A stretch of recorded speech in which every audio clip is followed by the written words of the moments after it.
Hello everyone, I'm Kurt. Welcome back to my channel. Today I'm going to be reading a story from this book of Andersen fairy tales.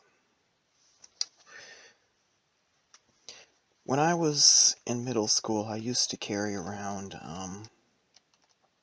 a big book full of Andersen and Grimm tales.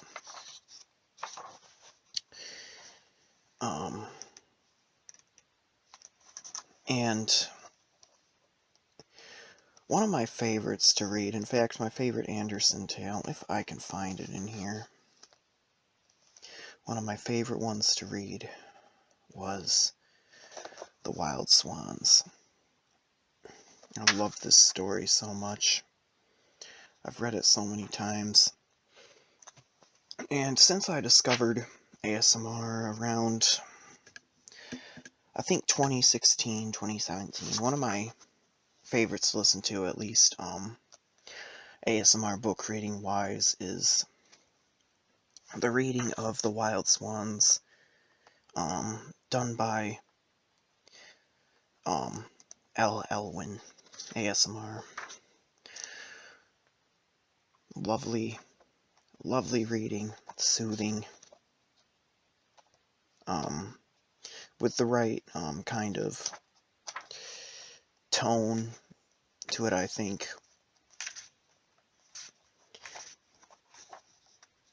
So I kind of wanted to do my own reading as well, but I think you should definitely give her a listen as well.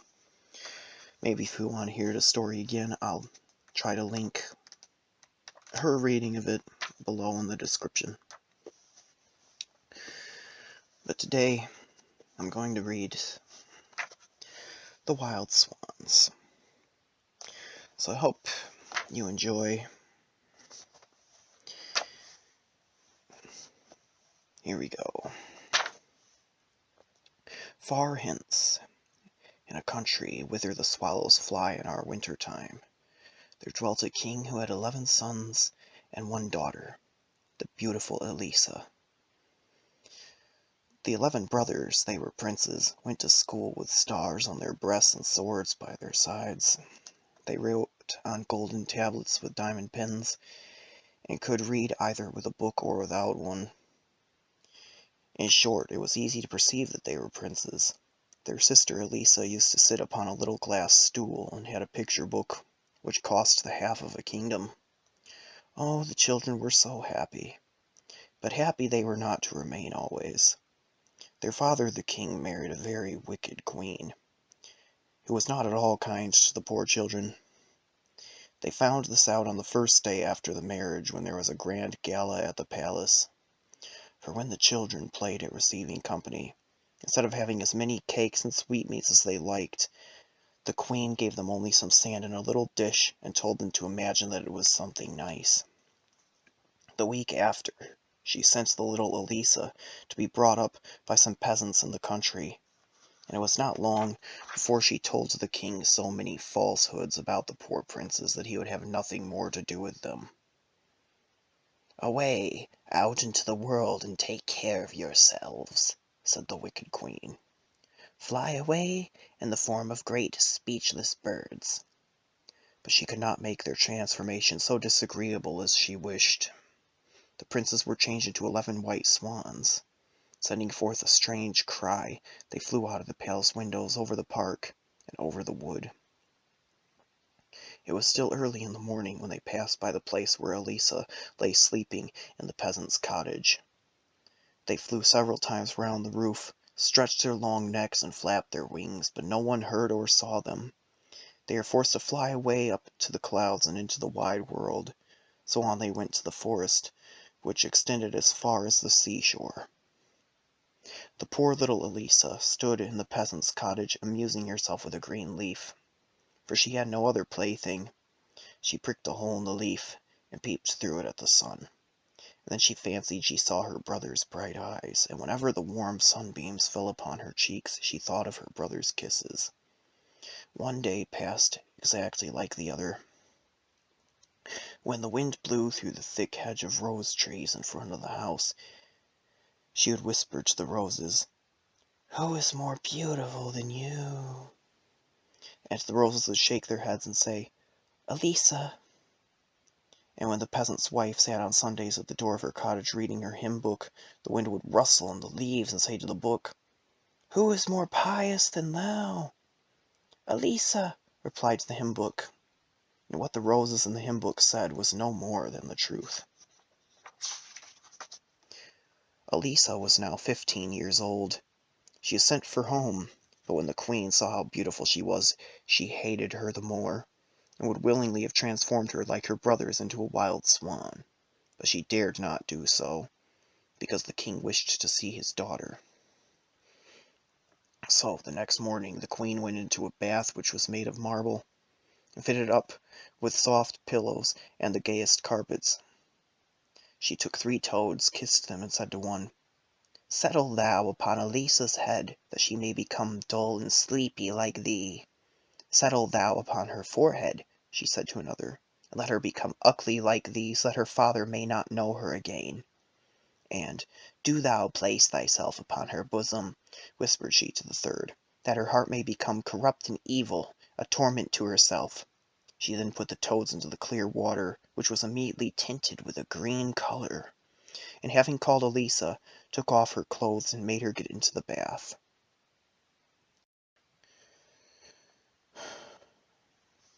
I lost my place a minute there. One toad settled among her hair, another on her forehead, and the third upon her bosom, but Alisa seemed not at all aware of it. She rose up, and 3 poppies were seen swimming on the water. Had not the animals been poisonous and kissed by the witch, they would have been changed into roses whilst they remained on Alisa's head and heart. I think, all the other translations of this, I'm kind of going off on a tangent here, but I think whoever translated this as eyes probably skipped a line, because I think it's supposed to be, had not the animals been poisonous and kissed by a witch, they would have been changed into roses, yet they still became flowers whilst they remained on Alisa's head and heart. She is too good for magic to have any power over her. When the queen perceived this, she rubbed walnut juice all over the maiden's skin, so that it became quite swarthy, smeared a nasty salve over her lovely face, and entangled her long thick hair. It was impossible to recognize the beautiful Alisa after this. When her father saw her, he was shocked, and said she could not be his daughter. No one would have anything to do with her but the mastiff and the swallows, but they, poor things, could not say anything in her favour. Poor Alisa wept, and thought of her 11 brothers, not one of whom she saw at the palace. In great distress she stole away, and wandered the whole day over fields and moors, until she reached the forest. She knew not where to go, but she was so sad, and longed so much to see her brothers, who had been driven out into the world, that she determined to seek and find them. She had not been long in the forest when night came on, and she lost her way amidst the darkness. So she lay down on the soft moss, said her evening prayer, and leaned her head against the trunk of a tree. It was so still in the forest, the air was mild, and from the grass and mold around gleamed the green light of many hundred glowworms, and when Alisa lightly touched one of the branches hanging over her, bright insects fell down upon her like falling stars. All the night long she dreamed of her brothers. They were all children again, and played together, wrote with diamond pens upon golden tablets, and looked at the pictures in the beautiful book which had cost half a kingdom. But they did not, as formerly, make straight strokes and pot hooks upon the tablets. No, they wrote of the bold actions they had performed, and the strange adventures they had encountered, and in the picture book everything seemed alive. The birds sang, men and women stepped from the book and talked to Alisa and her brothers. However, when she turned over the leaves, they jumped back into their places so that the pictures did not get confused together. When Alisa awoke, the sun was already high in the heavens. She could not see it certainly, for the tall trees of the forest entwined their thickly leaved branches closely together, which, as the sunbeams played upon them, looked like a golden veil waving to and fro. And the air was so fragrant, and the birds perched upon Alisa's shoulders. She heard the noise of water. There were several springs forming a pool, with the prettiest pebbles at the bottom. Bushes were growing thickly round, but the deer had trodden a broad path through them, and by this path Alisa went down to the water's edge. The water was so clear that, had not the boughs and bushes around been moved to and fro by the wind, you might have fancied they were painted upon the smooth surface. So distinctly was each little leaf mirrored upon it, whether glowing in the sunlight or lying in the shade. As soon as Alisa saw her face reflected in the water, she was quite startled, so brown and ugly did it look. However, when she wetted her little hand and rubbed her brow and eyes, the white skin again appeared. So Alisa took off her clothes, stepped into the fresh water, and in the whole world there was not a king's daughter more beautiful than she then appeared. That's what this picture goes with. I don't know why they put it here, but whatever.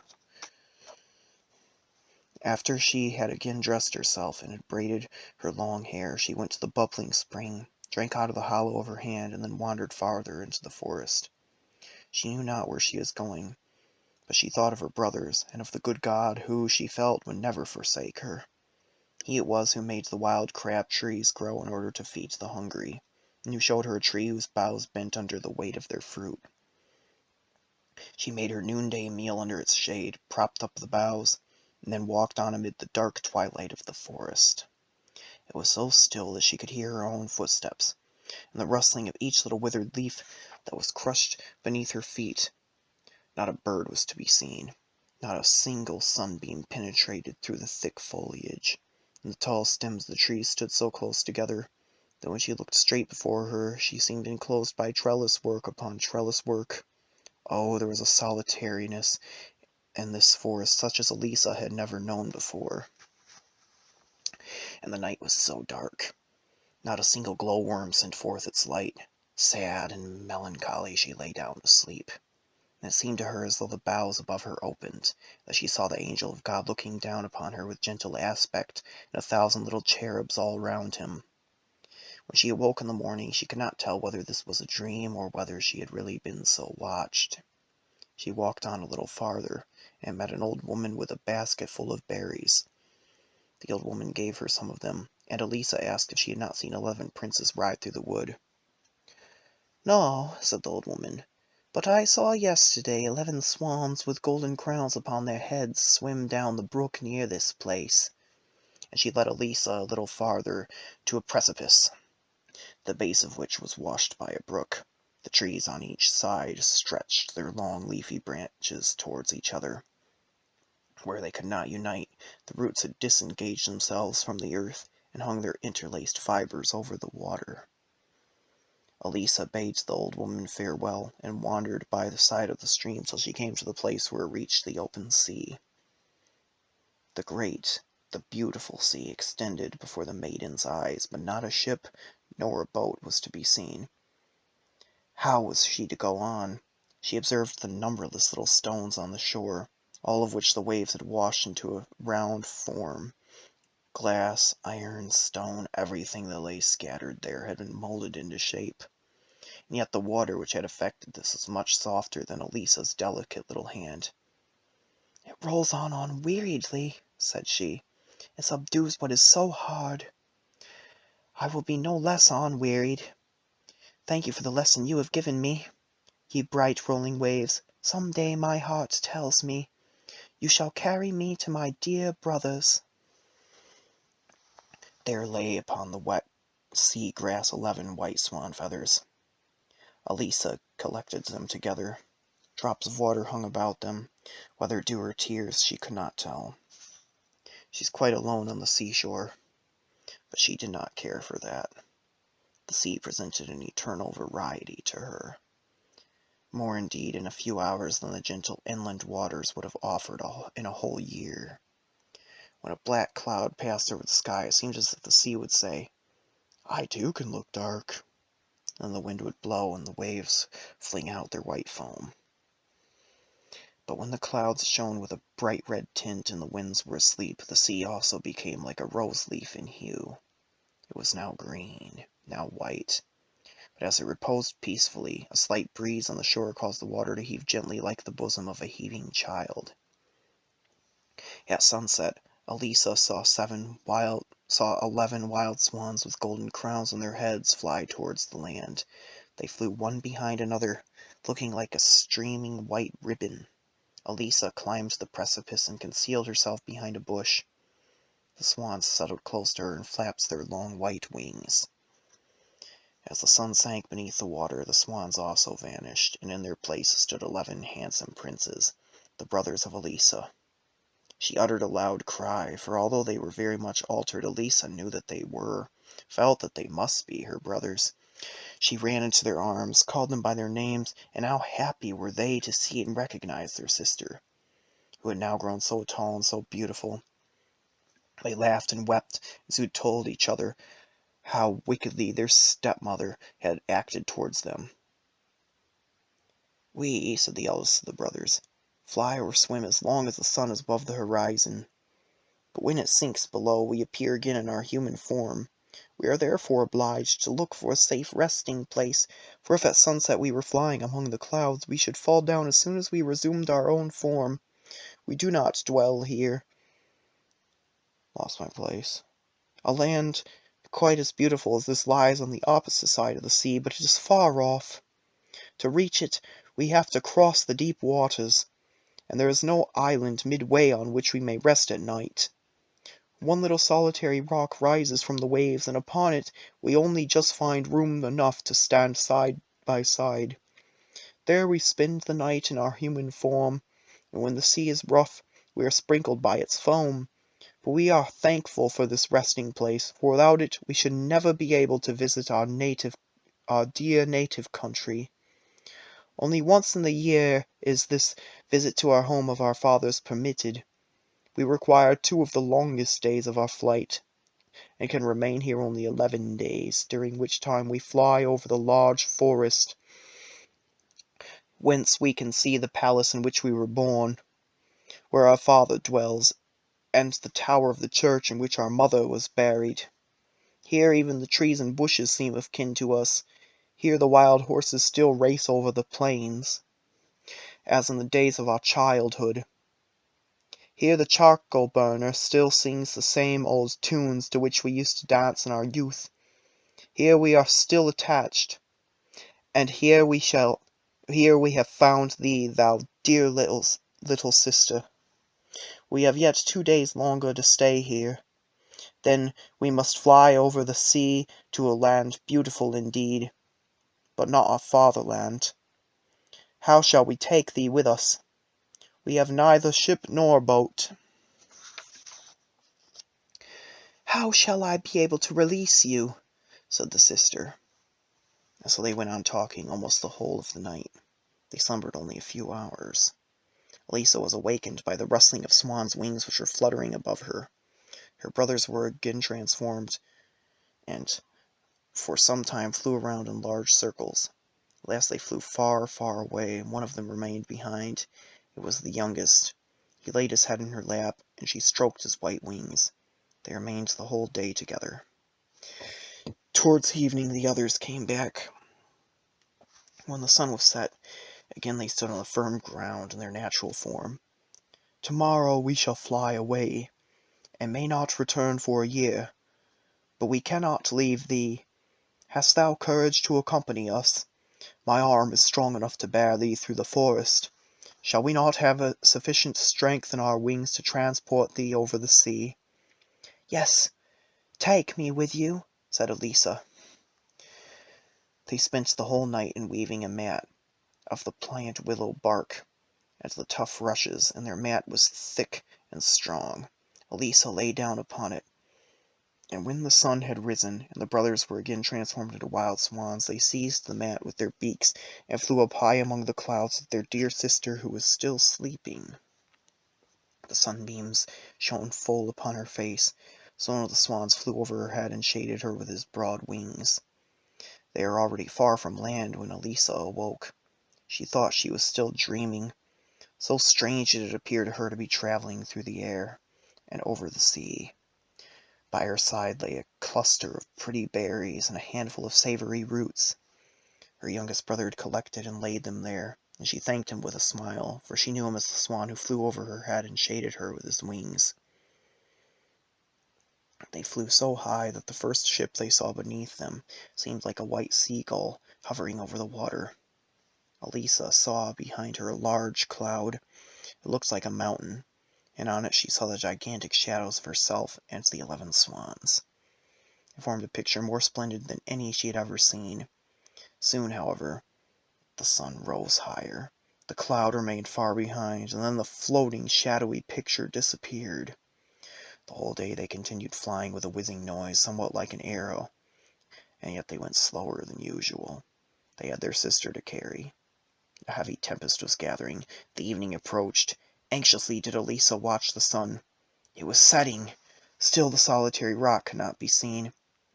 It appeared to her that the swans plied their wings with increasing vigor. Alas, it would be her fault if her brothers did not arrive at the place in time. They had become human beings when the sun set, and if this happened before they reached the rock, they must fall into the sea and be drowned. She prayed to God most fervently. Still no rock was to be seen. The black clouds drew nearer. Violent gusts of wind announced the approach of a tempest. The clouds rested perpendicularly upon a fearfully large wave which rolled quickly forwards. One flash of lightning rapidly succeeded another. The sun was now on the rim of the sea. Alisa's heart beat violently. The swans shot downwards so swiftly that she thought she must fall, but again they began to hover. The sun was half sunk beneath the water, and at that moment she saw the little rock below her. It looked like a seal's head when he raises it just above the water. And the sun was sinking fast. It seemed scarcely larger than a star. Her foot touched the hard ground, and it vanished altogether, like the last spark on a burnt piece of paper. Arm in arm stood her brothers around her. There was only just room for her and them. The sea beat tempestuously against the rock, flinging over them a shower of foam. The sky seemed in a continual blaze, with the fast succeeding flashes of fire that lightened it, and peal after peal rolled on the thunder. The sister and brothers kept firm hold of each other's hands. They sang a psalm, and their psalm gave them comfort and courage. By daybreak, the air was pure and still, and as soon as the sun rose, the swans flew away with Alisa from the rock. The waves rose higher and higher. When they looked from the clouds down upon the blackish-green sea, covered as it was with white foam, they might have fancied that millions of swans were swimming on its surface. As day advanced, Alisa saw floating in the air before her a land of mountains intermixed with glaciers, and in the center a palace a mile in length, with splendid colonnades, surrounded by palm trees and gorgeous-looking flowers as large as mill wheels. She asked if this were the country to which they were flying.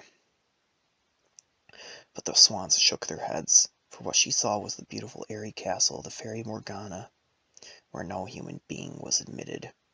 And whilst Alisa still bent her eyes upon it, mountains, trees, and castle all disappeared, and in their place stood 12 churches with high towers and pointed windows. She fancied she heard the organ play, but it was only the murmur of the sea. She is now close to these churches, and behold, they have changed into a large fleet sailing under them. She looked down and saw it was only a sea mist passing rapidly over the water.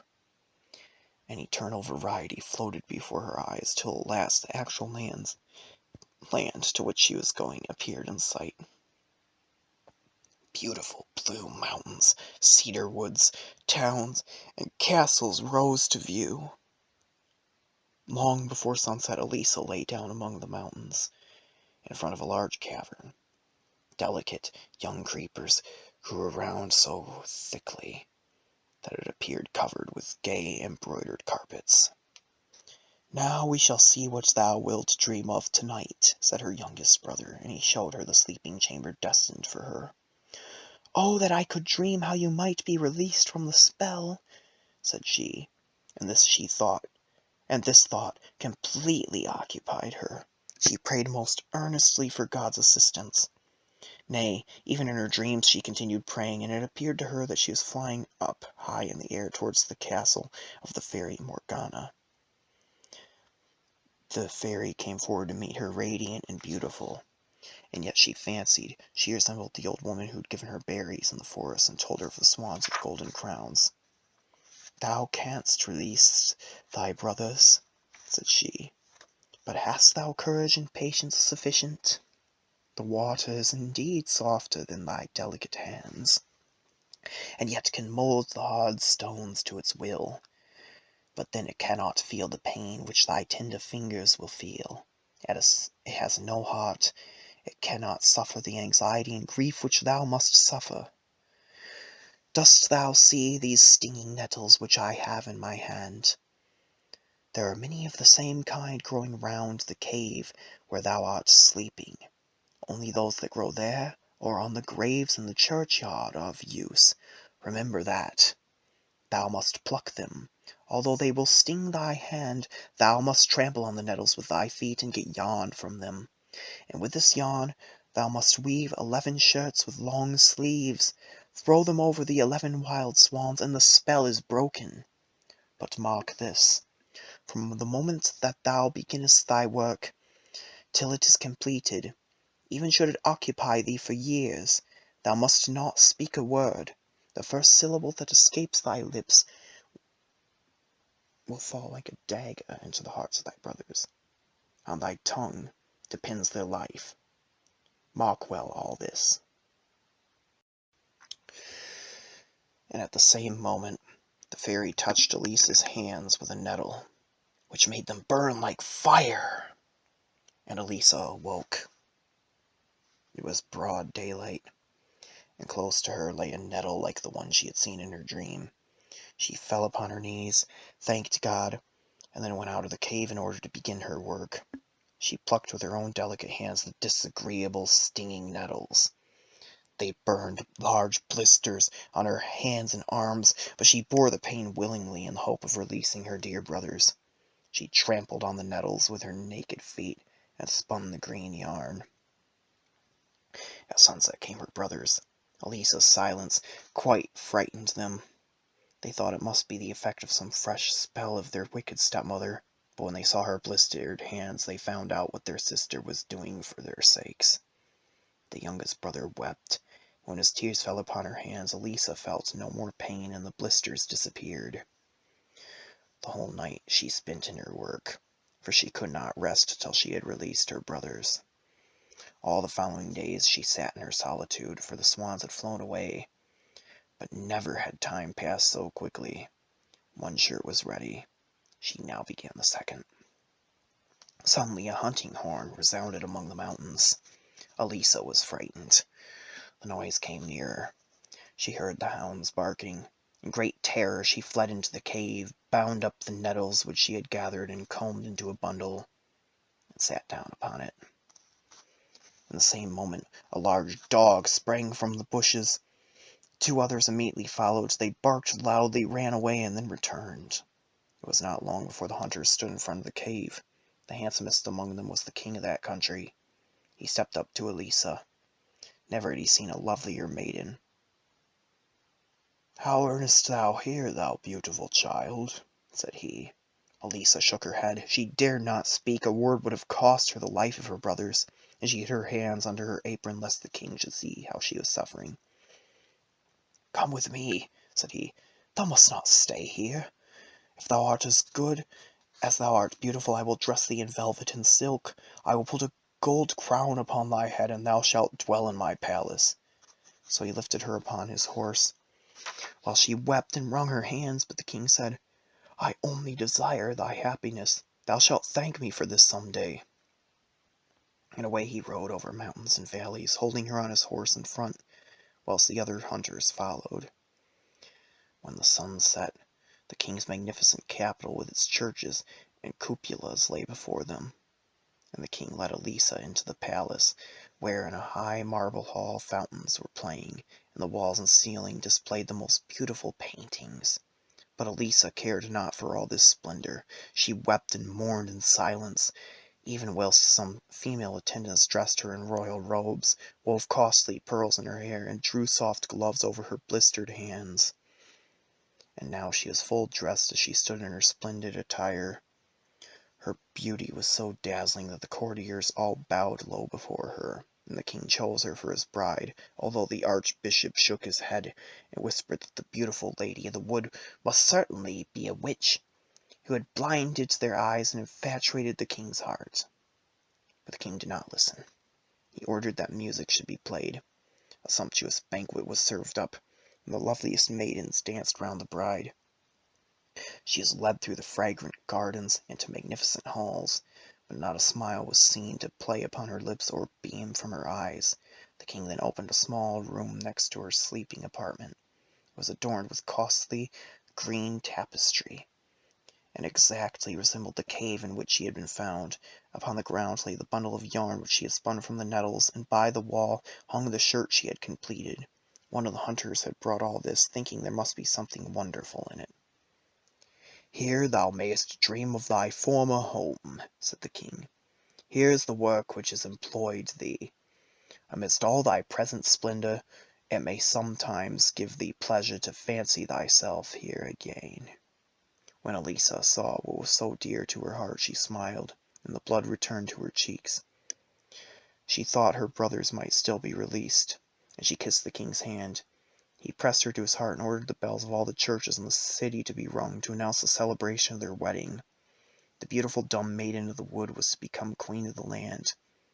The archbishop whispered evil words in the king's ear, but they made no impression on him. The marriage was solemnized, and the archbishop himself was obliged to put the crown upon her head.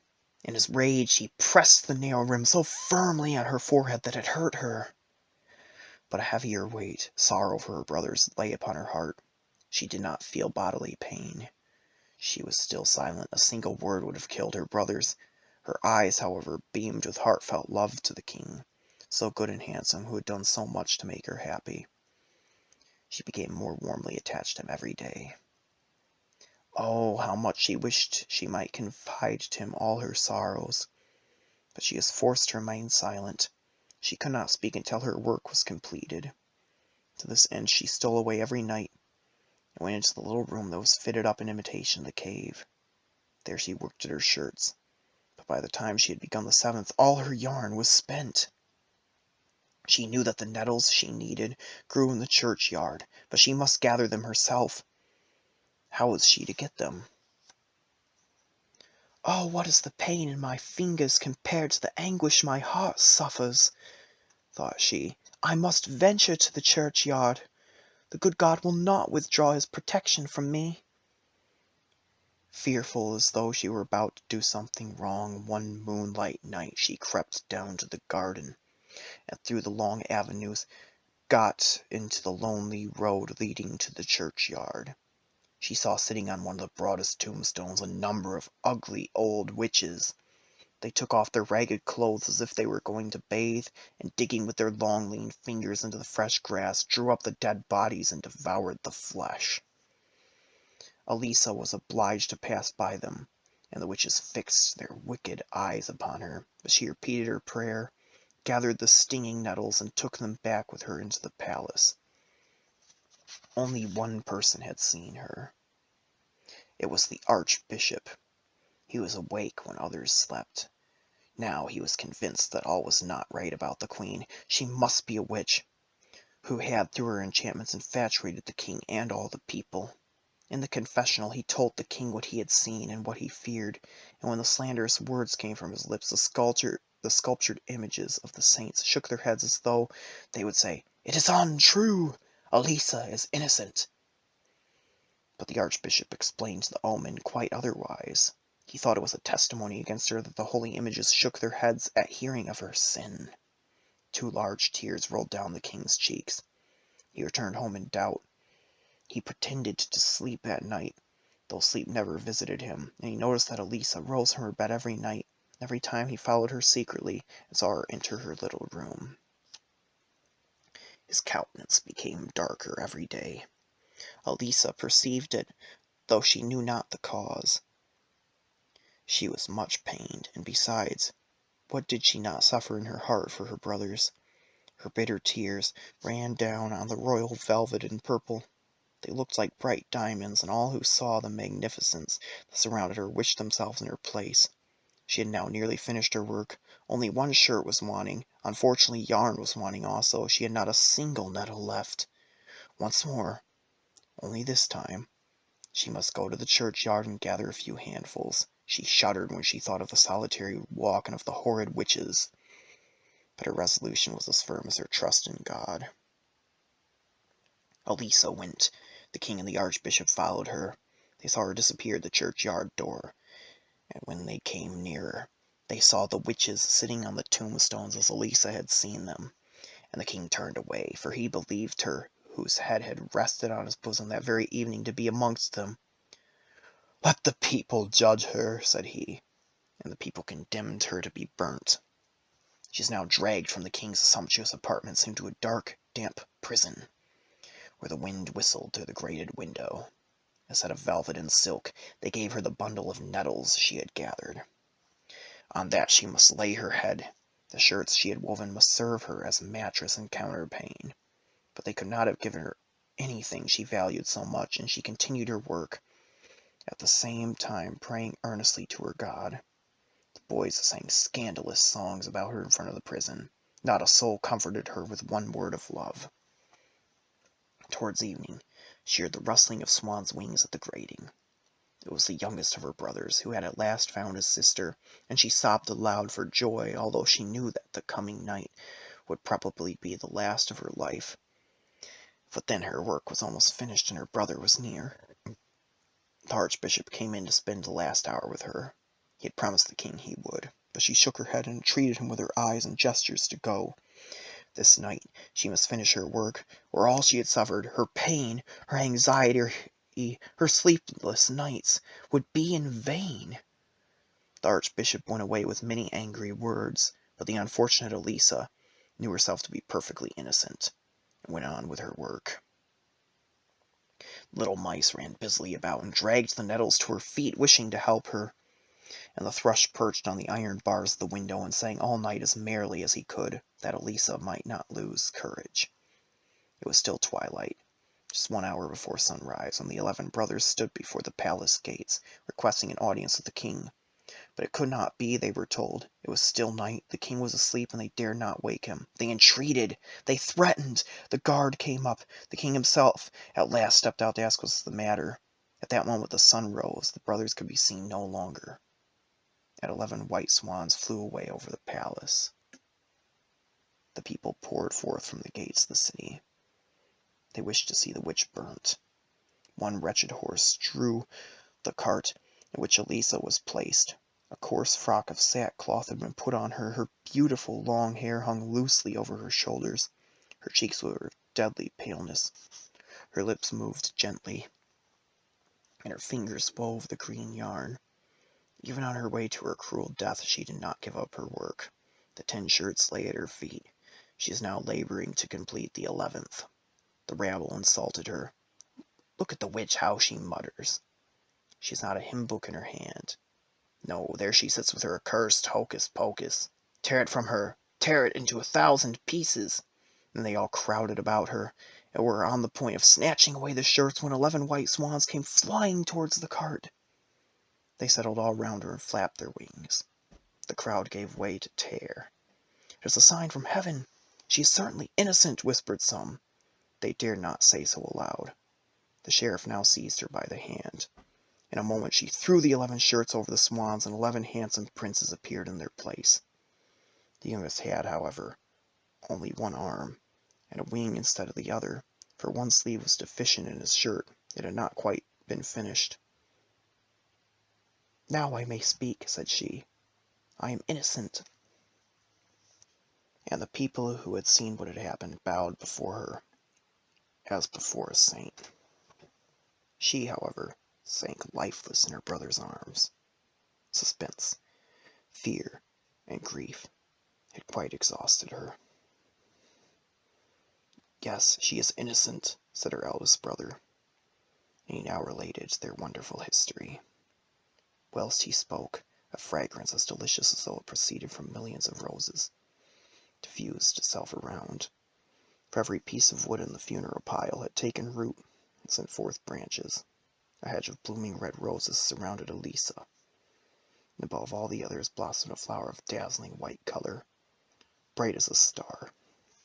The king plucked it, and laid it on Alisa's bosom, whereupon she awoke from her trance, with peace and joy in her heart. And all the church bells began to ring of their own accord, and birds flew to the spot in swarms, and there was a festive procession back to the palace such as no king has ever seen equaled. The end. Hope you enjoyed this. One of my favorite fairy tales, probably my favorite Andersen one.